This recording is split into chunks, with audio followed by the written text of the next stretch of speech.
I have to say it's not often that I get a story that I really want to cover where I can do the interview, but I really love boats. I really love yachts.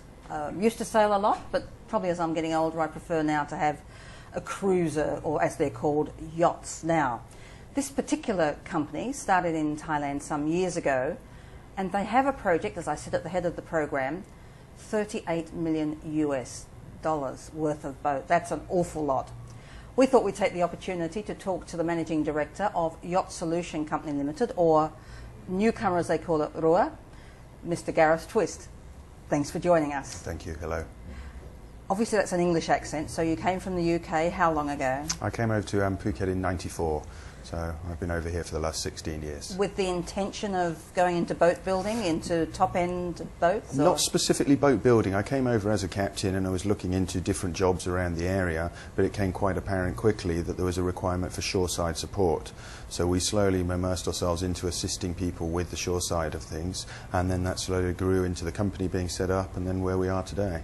So I suppose the way you started off was more like a repairs and maintenance, was it? Yes. And you would have to have quite a deal of expertise though, wouldn't you? Because is a boat or ship, whatever you want to call it, yacht, are they seaworthy or are they not? You have to have quite some expertise. Yes, and especially years ago there was less expertise here, and obviously it's developed as we go along. So yeah, we found we're a little bit of the jack of all trades, working around and helping out. But we've noted, over the years there's a plethora of high quality people here, and they've all met the mark, so it's worked out quite nicely. Coming in, you came here in '94, coming up to '97, there was really an interest in boats. We were seeing really luxurious cruises actually on the Chao Phraya River. When you went down to Phuket where you live, certainly a lot of those boats. Then of course the bottom fell out of the market. Is this the second coming, as you see it, of the potential to sell boats, top-end cruisers here in Thailand? Here in Thailand and in Asia, yes. I mean, there's been a global presence for the larger yachts for the last few years, and obviously with the second crisis we had a couple of years ago, that has knocked a major a major effect on large yachts globally.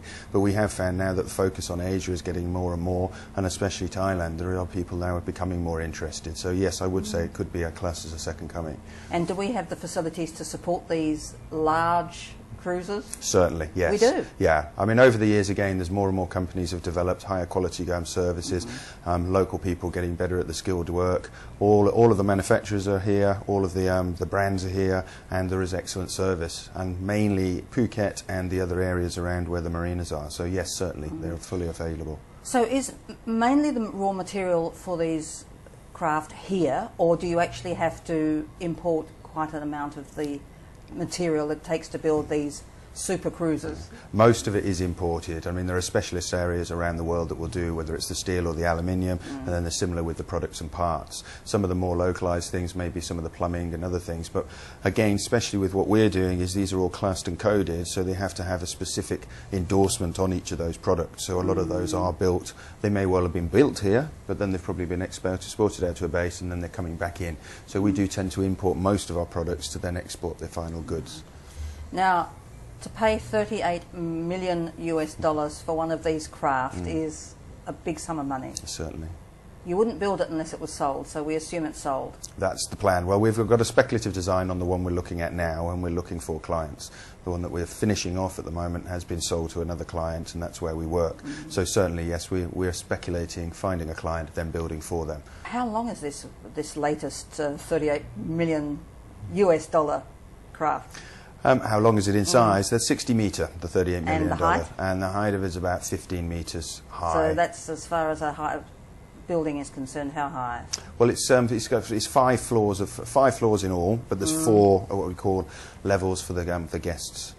And Gareth, you find that you can get the expertise here over this 16 odd years. That I mean, I went through the company and who's with you, and you've got a mixture of both Thai and foreigners. You've got carpentry experts, and you've got naval experts, and you've got legal experts, and all the experts that you can need. Has that been a matter of years building that up to try and get the right people into the right jobs? Yes, certainly. And I mean, obviously, for the last probably 10 years that the company's been active, we've been doing larger and larger projects, starting off with the smaller refits on, say, 40, 50, 60 footers. Now they're going into the 40, 50, 60 metres. So we've worked with these people and slowly groomed and helped them. They've taught us a lot as well. And then what we've tended to do then is bring some of the pedigrees in from Europe that have got them experience already for the design and the architecture. And we mentioned there the legal firms. But no, the local Thai craftsmen are absolutely excellent. And one of the best things we find now is most of the work that we're working on here is handcrafted. A lot of things elsewhere in the world, due to costs of labour, etc., they're doing more and more of it on computer automated machinery. So we're almost, you know, like you build a hand pair of, you buy a leather pair of shoes from Italy that's handmade, we're hand building the yachts here. So it's quite exciting. You see huge potential not only in Asia but right throughout Europe and for the sure. Americas. Yes. I mean, you know, price point wise we are lower, so people that are interested, yes. So, you know, people from Europe and elsewhere are seeing the prices that they're being charged in the yards over there. We're offering exactly the same quality, exactly the same design, exactly the same detail, but due to the fact that we've got the economies of scale over here in Asia, then we're managing to do things for a more economical price, which is a greater investment for the end user.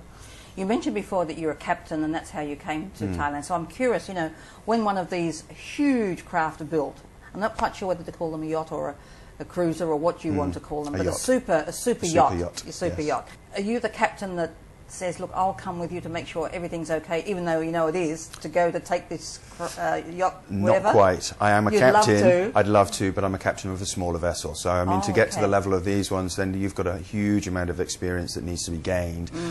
You know, I can captain up to, say, 80 tonnes. The yachts that we're building are 1,300 tonnes. So, you know, really, yes. And these are major seagoing captains that have spent many, many years at sea to have the experience to be able to do that. Gareth, thank you very much for joining us. Really appreciate it. Thank you very much.